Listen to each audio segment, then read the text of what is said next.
Vroom, vroom, vroom, vroom. What if we just talk like that the whole episode? People will turn it off. Yeah.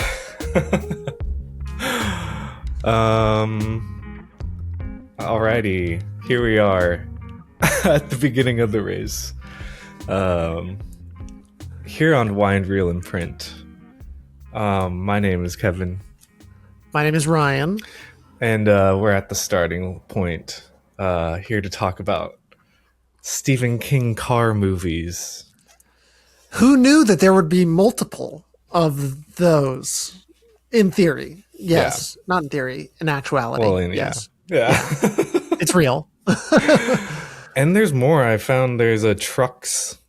Have you heard of Trucks? No. This is another Stephen King car. Anyways. Movie. Is it sexual? I don't know, but yeah, probably. Okay, yeah. Because as the evidence Bro's got a thing. Bro's got a thing. He saw Crash and was like, mm-hmm. He was focused on the car. Yeah. So yeah, at first I'd like to apologize to everyone, especially myself, for putting this on the list. You did this. You did do this. I did do this. And I will say, this was supposed to be a Halloween episode. Oh, yeah. So this has been, I watched these months ago. I already put myself through this, and I've had to live with this pain for a while. And I was like, Kevin, just get it over with. Let's get it out now that we're back kind of getting in the groove. So you're fresh into the thing. It's going to take some therapy. And best of luck to you. I mean, I feel like I was anticipating this feeling from the beginning, in terms of maybe avoiding this episode in a lot of ways. Really? You just knew you could smell it? Yeah, just from a mile away, you know? Yeah. I don't know. There was something, especially by the way you kind of had reacted by it and the ratings of the movies. And I guess maybe had read something or whatever. Yeah. And I was like, ooh, this is going to be crazy. Yeah, it's going to be wading through some shit. Yeah. That's for sure. But I don't know. I guess it's an interesting experience of watching something that you don't particularly like or enjoy. I did find some interesting things to talk about with these movies. More so Christine, I think. Yeah. 100%. But I guess the most interesting sort of theoretical exercise is meow. The idea of a movie being adapted from a novel source and then a movie being written and produced by the same writer. And so what do you get out of that? What's the look? Because I know Stephen King, probably the most well-known writer in America, and a lot of his stuff has been adapted into things. Obviously, The Shining, which he notoriously hates the movie. Right. And I guess he is kind of known for not liking or not enjoing his adaptations. A lot of these adaptations. I think he liked Stand By Me. Okay. He said that would really be crazy if he didn't like Stand By Me. That would. I already think he's a little crazy. Yeah. If if we're watching, Maximum Overdrive and trying to surmise his something, his mental states, which if you read up anything, his mental state was not ideal, not there. We'll say absent. He was present on set, I think, occasionally. Yeah, enough to get the movie made. I mean, probably. Yeah. At least to get the credit. Yes. Yeah. Because what the heck. So we have these two. Well, here, just to just so I know. Well, first, what are your thoughts on Stephen King? Do you like Stephen King? I don't really know him. I can't really say that I'm familiar enough to have a concrete opinion. Yeah. I've heard that he's not like that great of a person.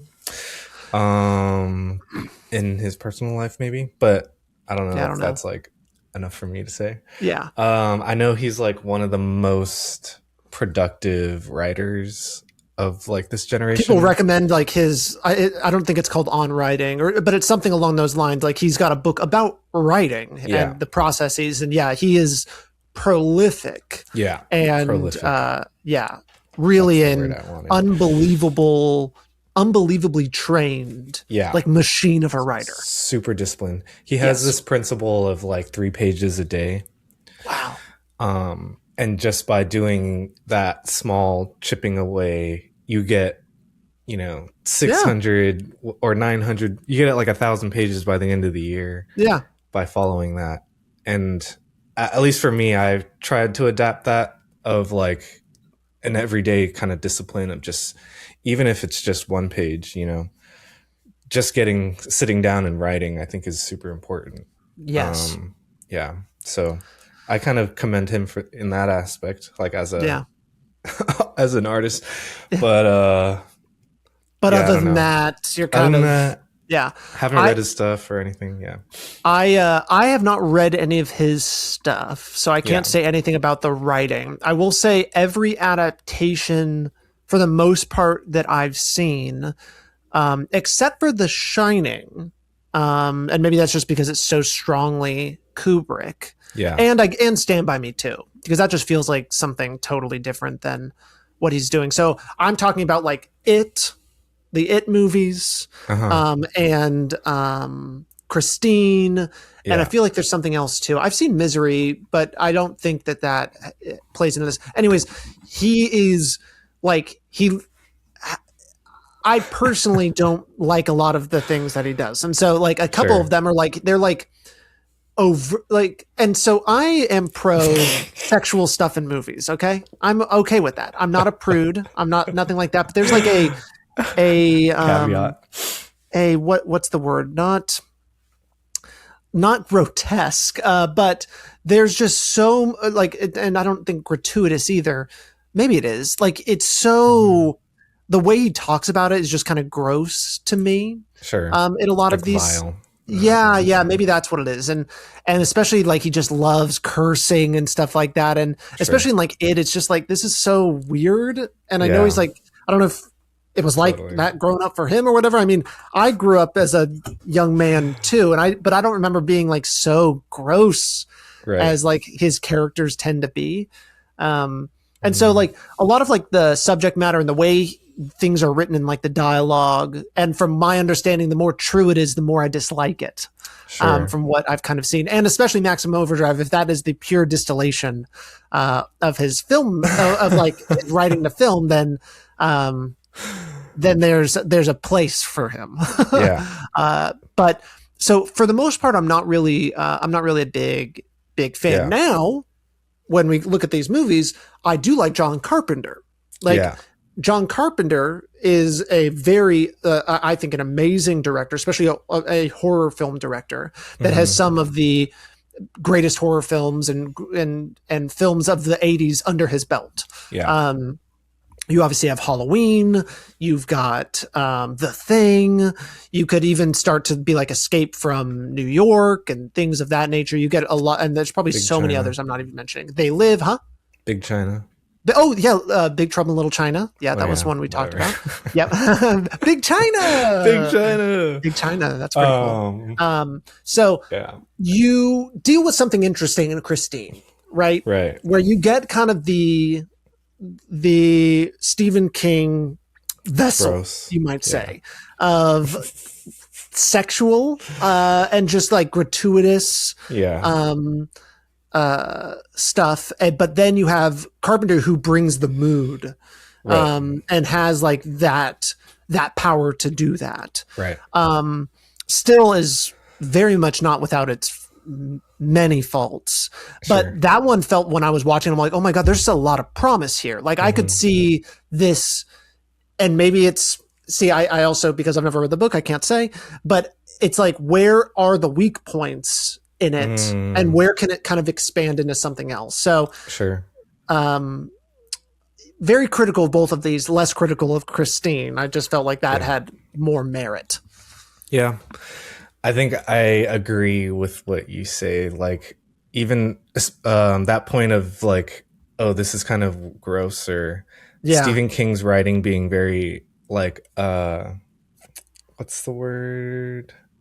Like, explicit, Yeah, yeah, maybe you that's know? what it is. Yeah. And like unnecessarily so. Like, it's not funny, or it's not It's like not expressing funny. anything. It's just Yeah. like, It just oh, is. like, Yeah, it's yeah, like in the like It movies, what? the kids just say the word fuck over and over and over again for Yeah, no reason. Like it doesn't hit anymore. It's just like right.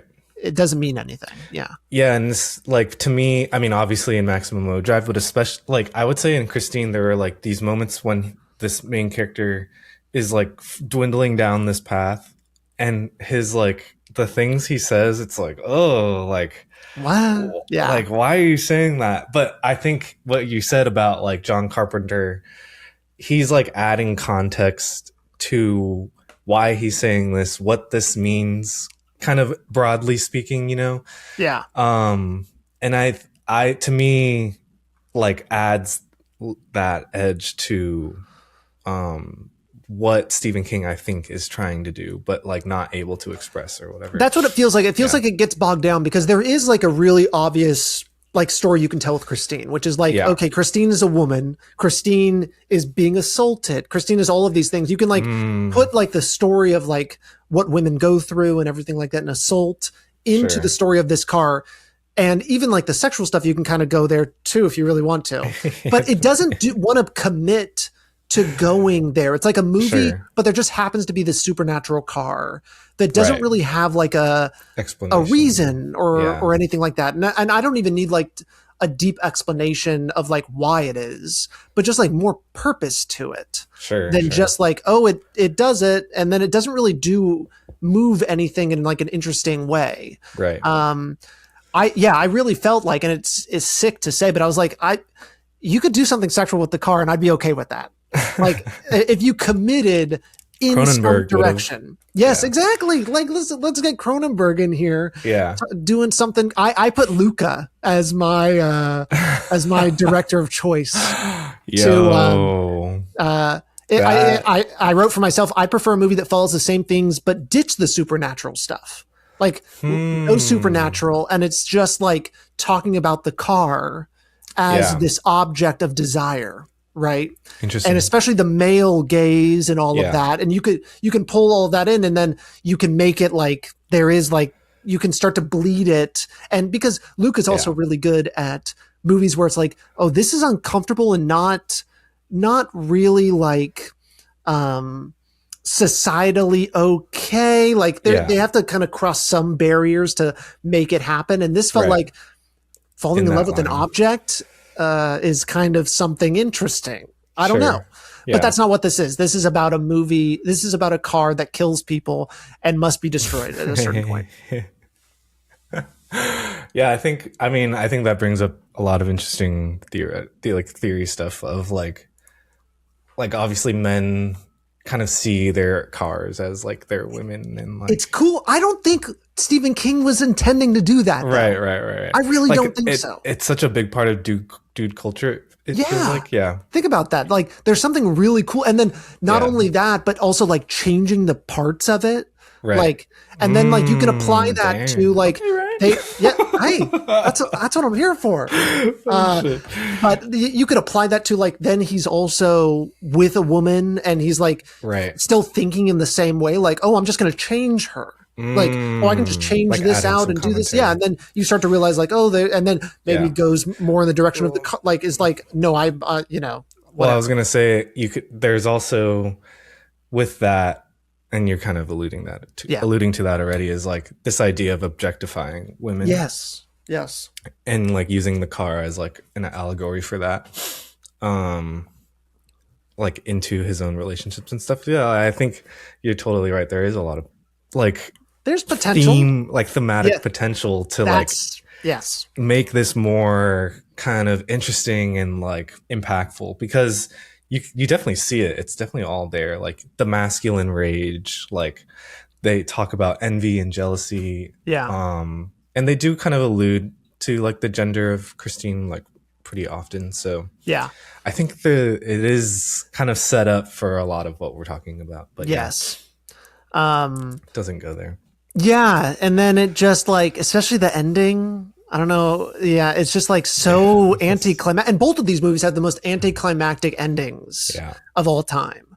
And it's just like, okay, like what are we? What's going on? Yeah, this one is just like a slow motion tractor or whatever. Just like, and it's just like no. And you know, there's just no energy to it. There's nothing exciting, and so it also, and for me, like when a movie can't land itself, that's almost like one of the greatest sins. I feel like, because I can forgive a lot if it like, if I leave being like, you know, if they stick the landing on whatever they were doing, that's fine. But if the ending is a wet noodle, like these ones are, it's just like, bro, come on, bro. The 10 Cinnamandments. Yes. This is the one of the Cinnamandments. Yeah, is stick the landing. I mean, stick. I 100% agree with that. Like, there are so many movies where, like, the whole thing is really, really good, and then the ending, like, they blow it, and I feel like ruins it more than like some parts throughout the movie being bad, and then the ending being really fucking good. Yes. You know, saying something really awesome or important, or tying it all together in some sort of way. Yes. Like, I think an ending is the movie, right? It is, because it also is what the filmmaker is trying to say. Yeah, like it's like that final point when it wraps it all up and you realize like, oh, this is what it was, and this is where we were going this whole time. The movie is a journey to that point, right? Like there can be all these things, but if you have nothing to say and nothing interesting to do, then like any Marvel movie, it ends up just being a giant action scene. Like they just throw it to CGI to like make it interesting. Right. And that's also just one of my cardinal sins on the Cinnamandments.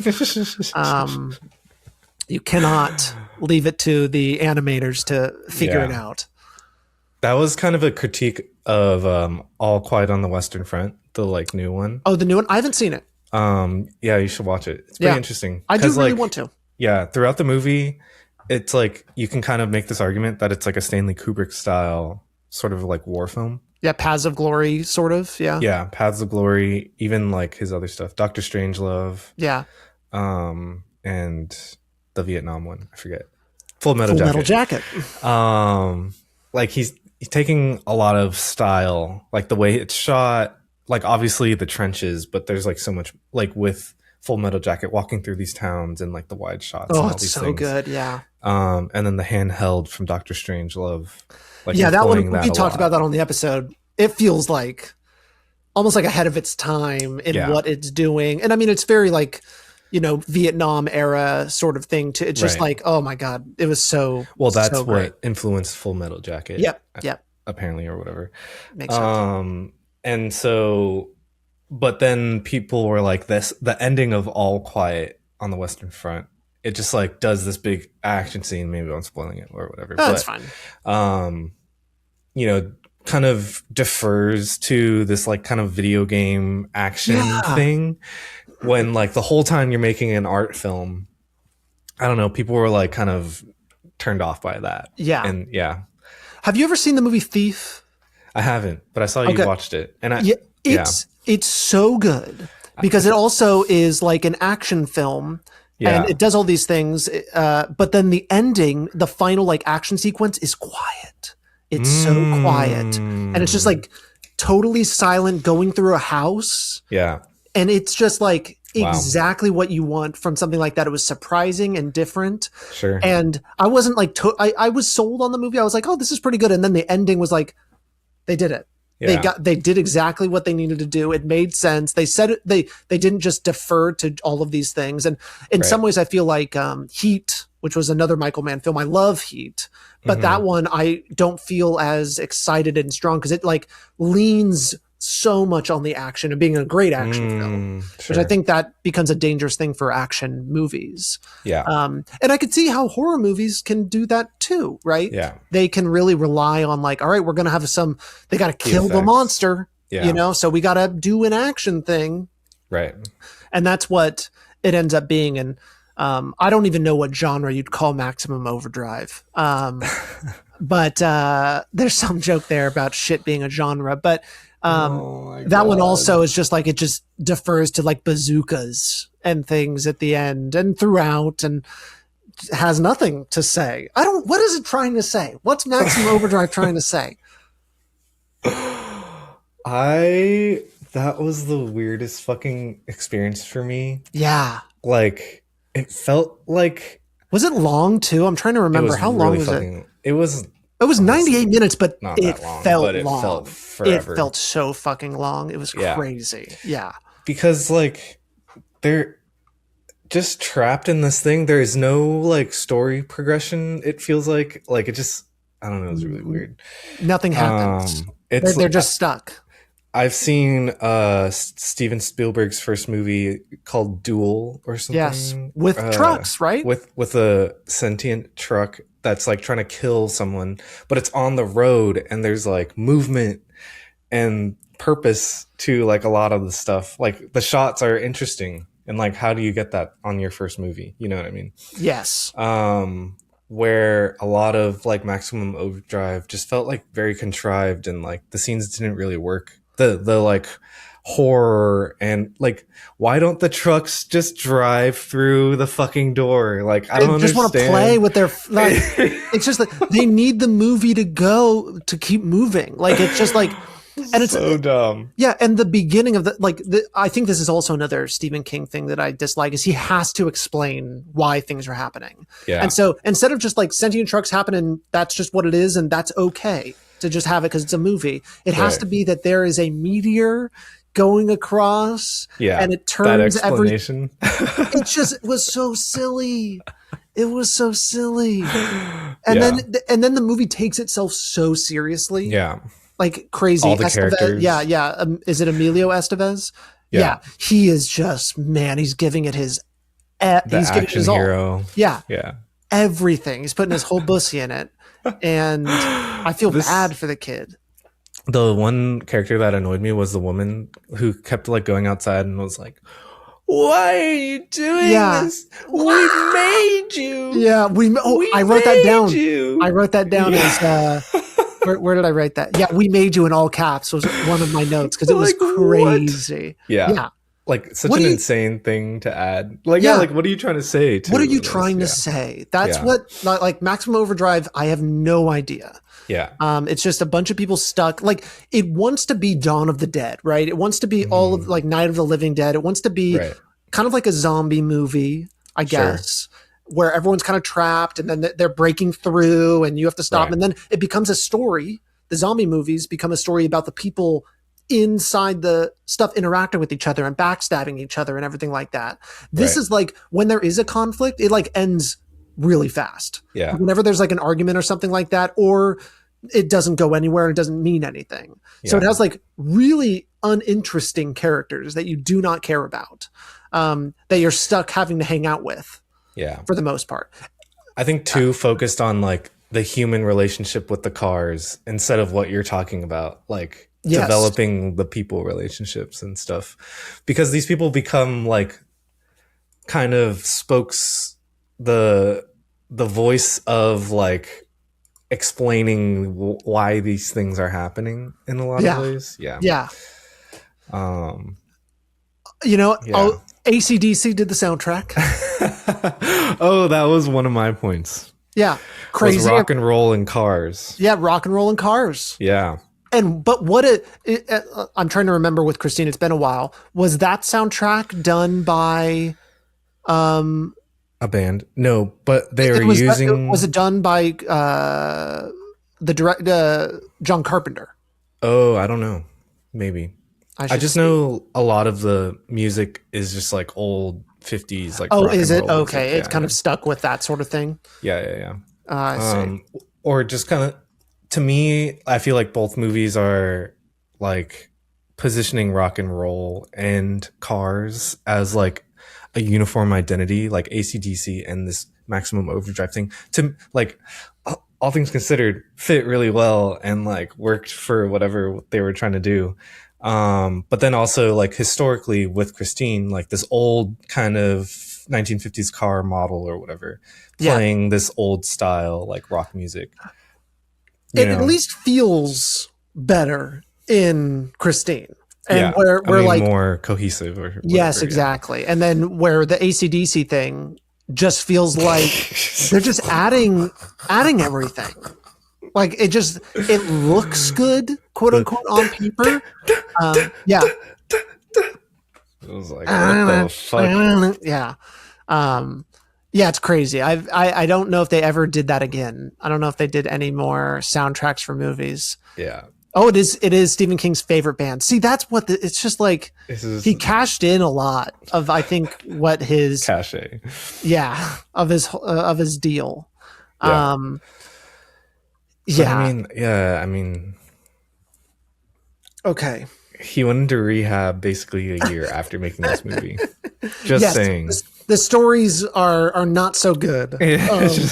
Riding up on his motorcycle, I think, like late to the shoot, endlessly, like on, I don't know if it was just drinking, but certainly maybe cocaine, like all the things. Probably, yeah. And it's just, you can feel that. You can definitely feel like it's just, like, it's unhinged. No, it's lost. And I even think there's like one actor that's like real, like there's a few members of the cast that I was like, oh wow, that person's in it. And then it ends up being just like, oh wow, you do nothing with that. But I don't know who it is. Oh yeah, Frankie Faison. He was in it. He was in The Wire. He plays a lot of things. What's like the big movie I feel like that I've seen him in? I don't know off the top of my head, but he's a really famous, good actor. Is he still alive? Yes, he is. Sweet. Not for long. No, stop.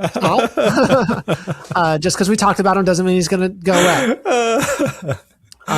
But like, I was like, oh, whoa, this is like an actor I would end up seeing a lot and things like that. And even Emilio Estevez had done a lot. I don't know if he had done things yet, like, but in this thing, I know, and that he's like pretty big, but he's like a kid actor. He started like doing all those John Hughes things and Duck whatever, Mighty Ducks. He would end up kind of doing the Mighty Ducks, and then obviously part of the Estevez family, and you get Charlie Sheen, and a number of other, Martin Sheen being his father, who would also become quite famous. But yeah, Repo Man is another and that, gotta see that, because I'm wondering if like that also is like just a better, gets the energy right, where Maximum Overdrive just gets it all wrong, just kind of falls on its face. Is Repo Man Stephen King? No, it is not. But it is a 1984 science fiction black comedy film. Alex Cox in his directorial and written debut. Oh yeah, Alex Cox. Do you actually know what that is? No. See, there we go. Neither do I. He did a movie called Repo Chick as well. Wonder where he got that idea. Yeah, exactly. Right. He was. That's funny. He wrote Fear and Loathing in Las Vegas, but then, I think he was also going to direct it, but then he was replaced by Terry Gilliam. So yeah, I don't know. I'm kind of going down a rabbit hole here. A big mistake replacing him with Terry Gilliam. Oh man, what an awful. Like, definitely needed Alex Cox. Oh yeah. Please, what are your favorite Alex Cox themes that he explores? We need more Cox in Las Vegas. Soundbite that. So sometimes, folks, you got to just let Kevin just do their own thing. I'm just gonna sit here. Just be quiet. Yeah, crazy. I mean, what do we pull? So we gotta make this productive. Yeah. My thing is like, I feel like there's an interesting. Okay, hold on. Big breath. Right. Big breath. Yes. I think there's a really interesting relationship that Hollywood has with particularly writers, but just other art forms. Yeah. and that it becomes like all consuming, and that the almost becomes the endpoint for a lot of modern like contemporary artists. For example, comic book artists. I'm doing like this documentary on this guy Jack Katz, who's like from the Bay Area. Made his own. They credit him as like the beginner of graphic novels. Wow. But he did work at like Marvel and DC and like knew all these people. But he had a stint in Hollywood, like as a storyboard artist or something. And like this sort of like creative machine, the like blue collar worker, so to speak. Yeah. And my other example is F. Scott Fitzgerald.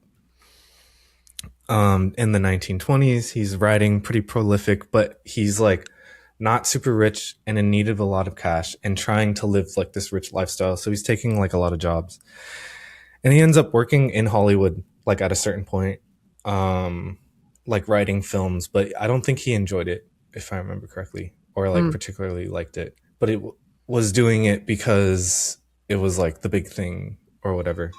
Yeah.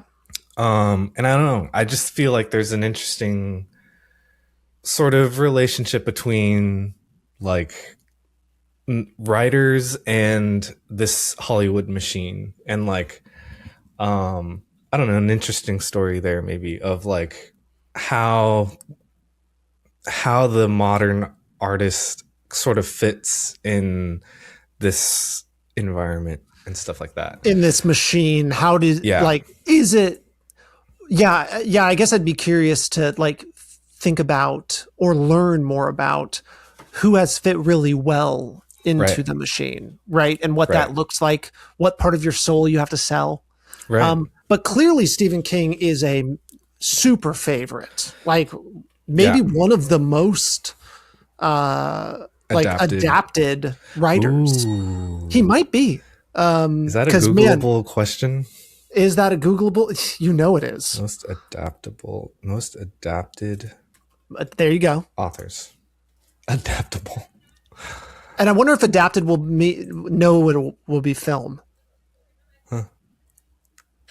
Who do you think it is? Ooh, okay. It is who I thought it was. Okay, so it's not Stephen King. No. Okay. It's not even contemporary. Okay. That tracks. And it isn't like Jesus Christ. No, he didn't write anything. It's not the Bible. Pretty damn near, but no, it's not the Bible. Oh, then it's Shakespeare? Yeah. Okay. Yeah, he's got to be the most for sure of anyone. That's easily. True. Yeah. I love that you said pretty damn near when I said Jesus Christ. Just so you know, we're closer to Shakespeare than Shakespeare was to Jesus. There's what? We're closer to Shakespeare than Shakespeare was to Jesus, just so you know. No, I guess like not historically, but I don't know. I guess there's like such a mystique to Shakespeare and like what he represents, and most of that is not even true. It feels like prehistory in a way. Like there's so much mystery around it. Did he have other writers? Exactly. Yeah. Was he gay? Like you know, there's so much kind of backstory to him. He's gay in my canon. Yeah, to me, he's gay. Yeah. Why not? Chekhov is another one. Oh, sure. Dickens. Oh, totally. Dumas. Don't know that one. Count of Monte Alexander Cristo. Dumas? Yeah. And Three Musketeers. Oh, okay, yeah. Edgar Allan Poe. That is someone that they're not doing a lot of stuff with that anymore. Today. I feel like. Yeah. You should get into that. I know. I remember in middle school. Well, Edgar Allan Poe was my vibe in middle school. We all had to like find like a poem or some short story to learn, and mine was The Raven. I loved The Raven a lot. That's so good. Yeah, and I had like these books with this amazing art. Oh my god! And so I was a big Edgar Allan Poe. I did not dress like, you could. If I say I'm a big Edgar Allan Poe head in middle school, you'll start to think, oh, what that emo. means. Yeah. No, I was not. I did have a faux hawk. Okay. That's pumped. I was one of the first kids in my middle school to have a faux hawk, but then puberty hit, and my Hair faux just hawk, which was like straight, then like curled the top like a little who, like the Grinch, like his little thing on his head. yeah. And things had to change pretty quickly after that Yeah, because I don't look like this weird like volcano erupting. Rebrand.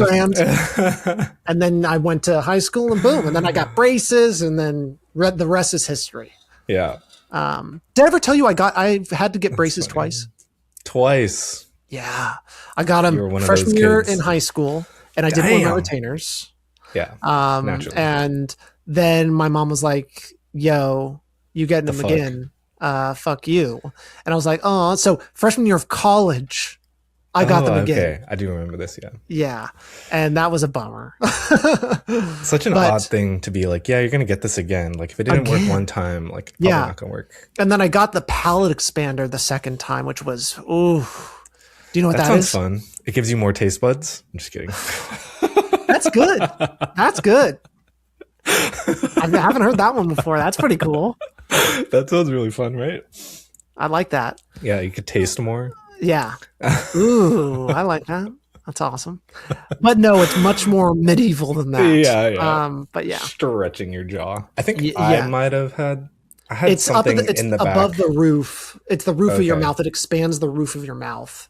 I had like a wire behind my teeth, like shaping my thing. But weird. What a medieval. Crazy, what a crazy job, like to do that, and just to also to be like, I'm not saying it's not a science. It's obviously a science, but they're just kind of rolling the dice sometimes with some of this shit. They're just like, this is what they teach us. yeah, exactly. And then also it's just like, all right, that didn't go so well. Let's try that again. Let's do it this way this time. It's so fucked. It's so fucked, and to put kids through that. Oh well, it's what it is. It's modern science. Modern science. See, look at us. We're talking about something not related. I really wanted to go on a tangent. Wanted to get to, yeah. Okay, I'm going to say pro about Christine. Okay.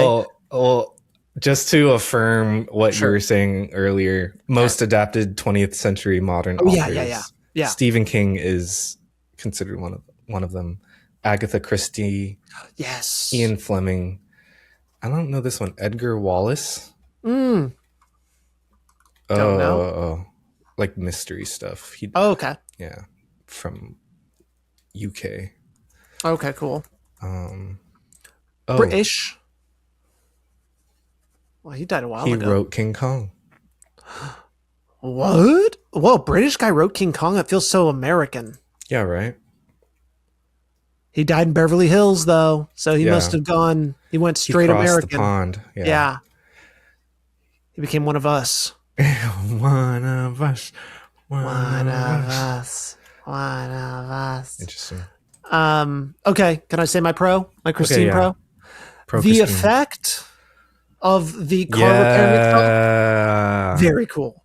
Yeah. That was awesome. I really like that. You know, so major props on the special effects department for that one. The Corridor Crew, they had that on one of their episodes, and they explain like how they did cool. It. Yeah. I forget how, but I think it's like shot in reverse or something. It definitely must be shot in reverse, but then there still is like a lot of...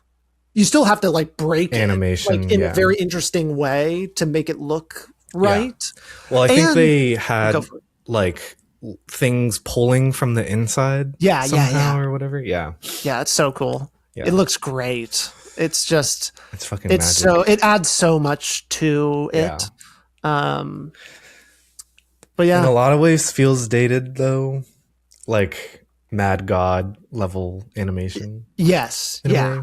Like very clunky and like definitely it feels like nowadays you'd perfect it a little bit more. You'd do a little bit or whatever. It kind of like it also kind of like what's the right way to say this, but it's stuck with its timing that it kind of like naturally got on the day of the set, you know, like you can speed it up or whatever, but nowadays you can like do so much more in the editing and things where you can like make it kind of feel right versus like this kind of like weird thing where it's like, it's kind of slow, kind of fast, you know, that sort of thing. Yeah. It could be fine tuned, but very, very physical and raw.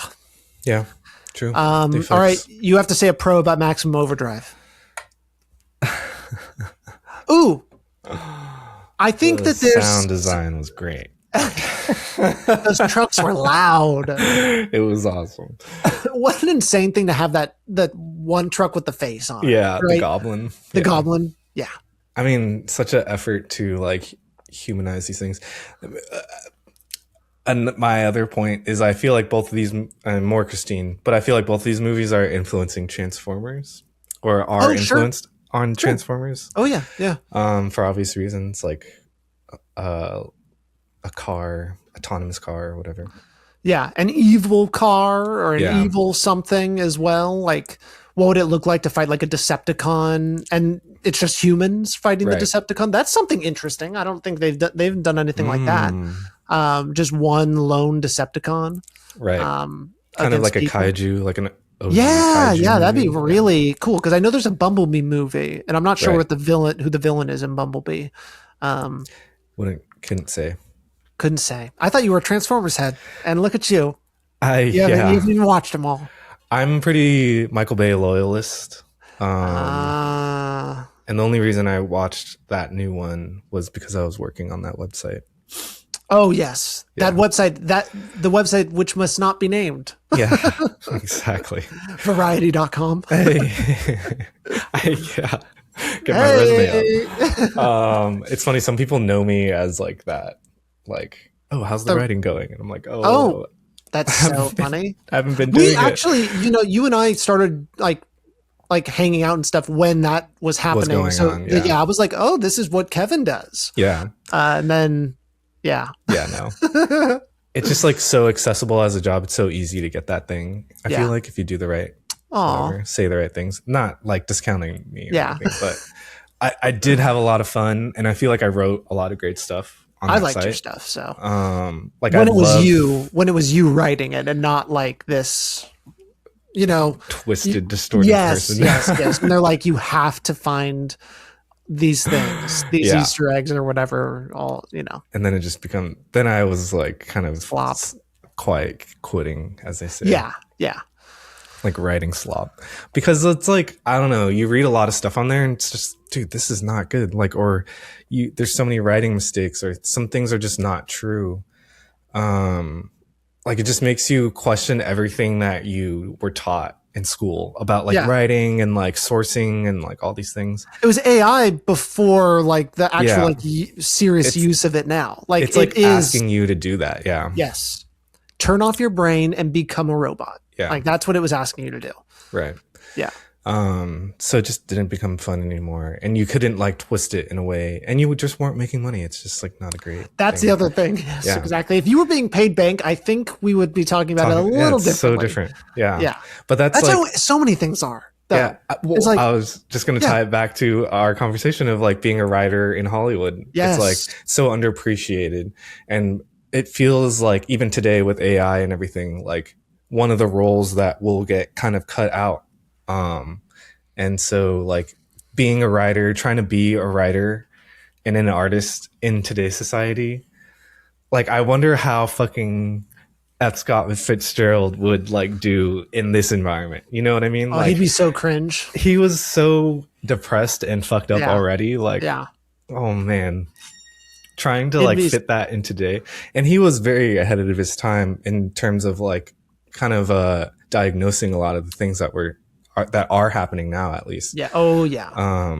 So I mean, honestly, anyone with a brain back then could see that. Like it was so like to come up in the late 1800s, early 1900s. You're just like, oh, like, this is this? This is kind of crazy. We turned up the all the bad things about society. We just keep dialing it. Yeah. More and more. That's like interesting. Wilder and wilder. Yeah. This is kind of crazy. And now we're just at a point where it's like the dial's broken and they're just shoveling coal into this giant machine. It's not even coal. It's like dried shit. Yeah, exactly. Yes. And so it smells bad. It's very inefficient. Yeah. But it ain't stopping. And the cliff's coming. So that's wonderful too. We love it. We love it. So the existential dread of watching these movies is something you can experience at home. Yeah. No, I had I had to go through a lot of grief to like get through these movies. Grief. Good grief. Yeah. There's something to be said about watching a movie for science, which is what this was, you know? Yeah. Which we typically do. We do. It's just we luck out a lot more. I think like, you know, I think whoever did add this to the list should be punished. That's all. Flogged. They should learn their lesson. Tarred and flogged. Tarred and feathered, not flogged. We're not flogging. We can do them all. We can do them all. You sound a little too excited, so maybe not. I just I mean, I think that is a great meta commentary of like the podcast is like how lucky we are, how fortunate we are to watch so many great movies. And we do have a really great batting average. Like even the bad shit that we watch. Really good batting average, yeah. Like even the bad shit that we watch, we can find some really great stuff out of it. Or like good conversations or whatever. I just feel like we haven't really seen I just feel like we haven't really seen an episode that where like both movies are like really tough struggles. I don't know. And honestly, it can get worse because Christine is at least passable. Yeah, it's passable. And it has some things, and you can see the promise. It just misses the mark. Yeah. Maximum Overdrive is a clear miss. Clear miss. Super miss. Like, I don't know. Is this the worst thing we've seen on the pod? I would have to throw it up there.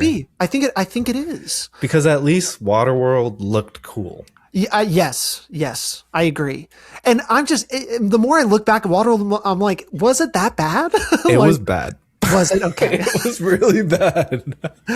I remember some really cringe things and a lot of like the insinuation of like rape and stuff in that movie. That's kind of what stuck with me was all that stuff, all that creepy stuff. 2-3 hours, like it's, you don't need this movie. So gratuitous. Oh, the webbed finger. Oh yeah. There's so much Kevin Costner going nuts. Crazy. Yeah, I'm trying to think. Even like, the Mask is up there. Chitty Chitty Bang Bang. Oh, yeah, but like still, top 5. At least there's like a good portion of Chitty Chitty Bang Bang. Yeah, you know, like the Mask is such a disappointment. Yeah, it was just like bad for what the expectations were. I think. Yeah. And this one was this was just like absolute garbage. And we've seen Birth of a Nation. Yeah, exactly. We've seen The Jazz Singer. Yeah. And I would give props to both of those. At least they were probably sober. Yeah, probably sober. They did things for cinema in a historical sense. You're not going to read Maximum Overdrive in a cinema textbook. Well, wait. The one written by us. It will be in the do not do section. The misses. Warning. Warning.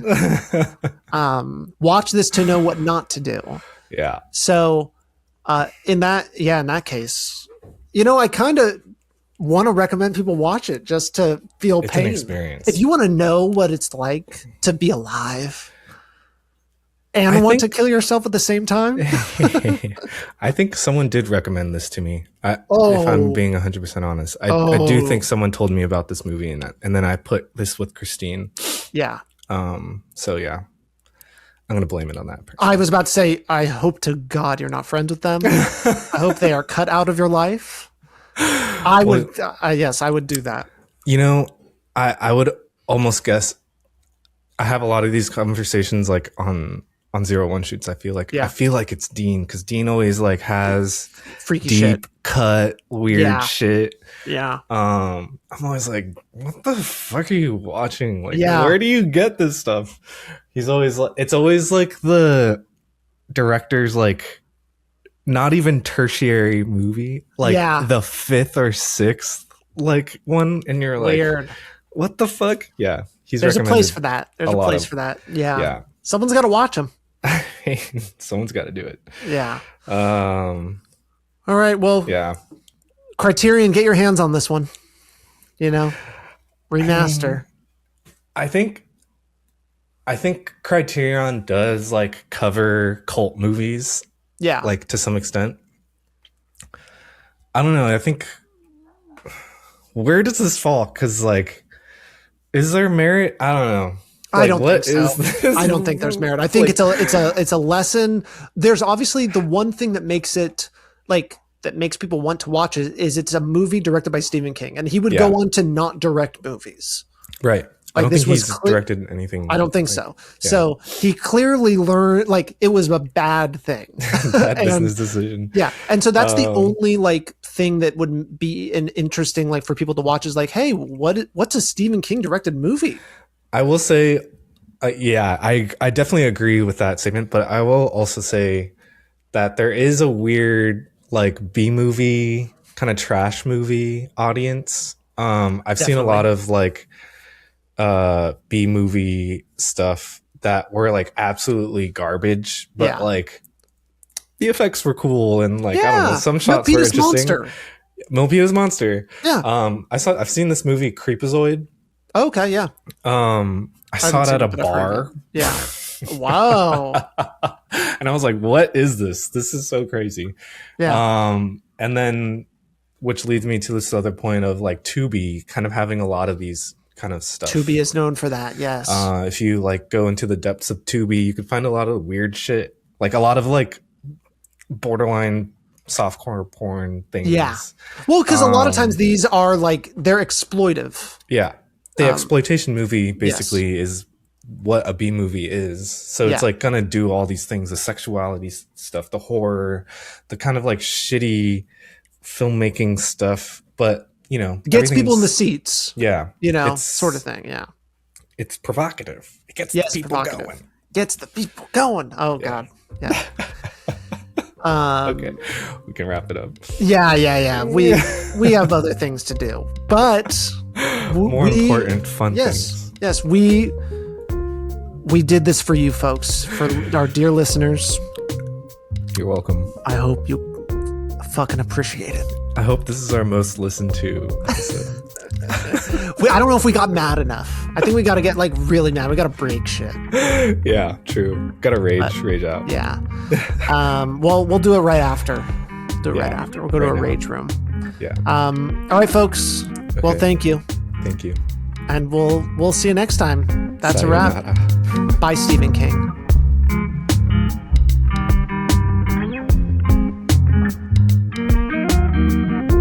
Wind, Reel, and Print is a podcast by Salad Brain Productions. You can find us on Instagram at Wind, Reel, and Print Pod. You can also find us wherever you get your podcasts. And please, if you like the show, leave a rating and review. We'll see you next time.